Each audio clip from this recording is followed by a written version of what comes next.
2.6 million miles of oil and gas pipeline run beneath the United States of America. TransCanada transports 20% of the daily natural gas supply in North America, with one of the largest natural gas transmission networks in the continent. The 2,630-mile Keystone pipeline system transports almost one-quarter of Canada's crude oil exports to the United States.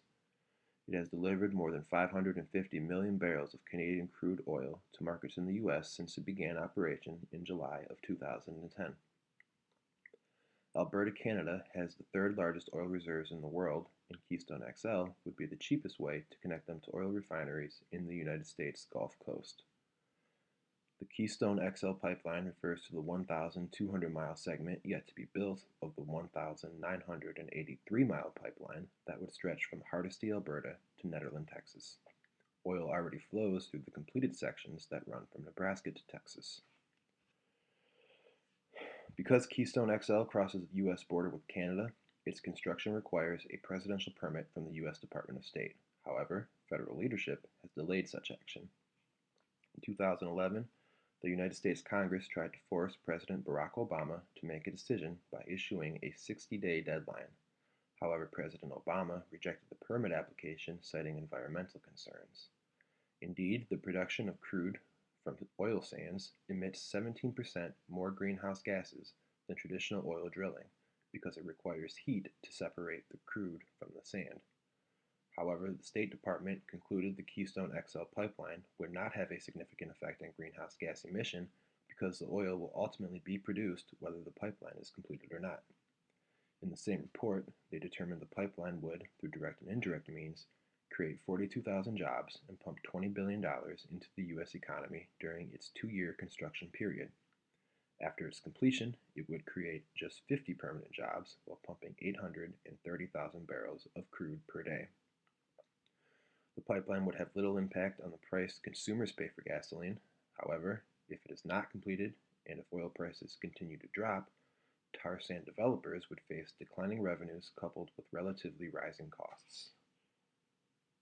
In the 2014 midterm elections, Washington's divisive political climate led the Republican Party to take control of the United States Senate.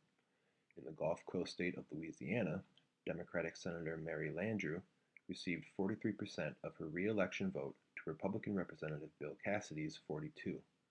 Tea Party candidate Rob Maness stole 14% of the conservative vote. Without a majority, Louisiana election laws dictate the 18-year incumbent must face her Republican challenger in a runoff election to be held on December 6th. Polls show Cassidy ahead by an average of 3 points. In the midst of his campaign, Cassidy authored a bill to approve the Keystone XL pipeline. Friday, November 14th, the Republican-controlled House of Representatives voted overwhelmingly to pass it. When the bill advanced to the Senate, it was Landrieu who convinced Democratic leaders to bring it to a vote before her runoff election in order to tout her influence in Washington. Unfortunately for Landrieu, on Tuesday, November 18th, Senate Democrats defeated the bill by a vote of 59 to 41. It needed just 60 votes to advance to the President's desk, where it could be signed into law. While President Obama does not support the bill, he has not said publicly whether or not he'd veto it. The bill is likely to pass in 2015 when Republicans take control of the Senate following this lame duck session. However, the 67 votes needed to obtain a veto-proof 2/3 majority would still require a degree of bipartisan support.